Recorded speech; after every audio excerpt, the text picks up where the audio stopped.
This clip is brought to you by SaveWithConrad.com.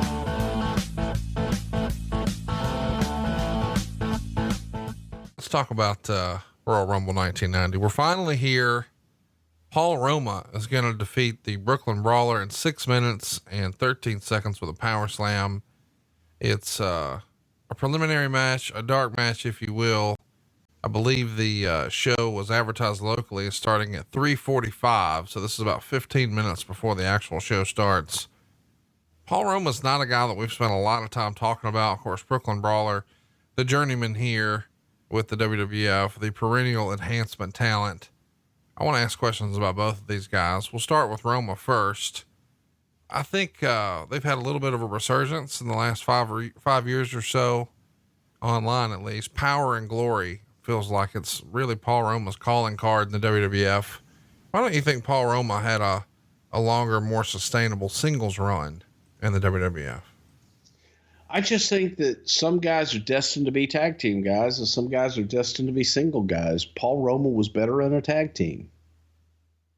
That's about the best way I can explain it. When you try to look at it over time, you see that when Paul was put in a position in a singles, he didn't connect. However, working off of someone, whether it be Jim Powers or it be Hercules, I think that there was a gel there, and some guys are just better in a tag team. I think Paul was better in a tag team.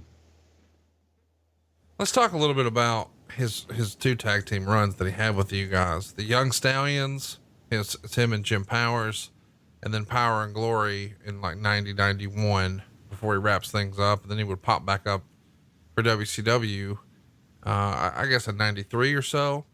But 87, 89 is Young Stallions time, and 90, 91 Power and Glory. Which did you prefer and why? See, I always preferred the Young Stallions with Jim Powers, because that to me was the original, and it was two young guys that complemented each other. And both of them, you can say the same thing about Jim Powers that I did about Paul Roma. I think they both needed someone else to work off of, and I enjoyed them as a team.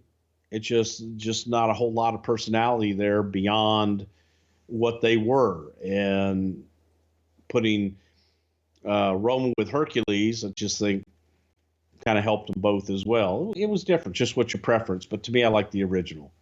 Thanks for checking out the podcast here on YouTube. Be sure to hit the subscribe button so you don't miss any future clips that we upload. We hope we made you laugh, and we hope we can save you some money right now at SaveWithConrad.com.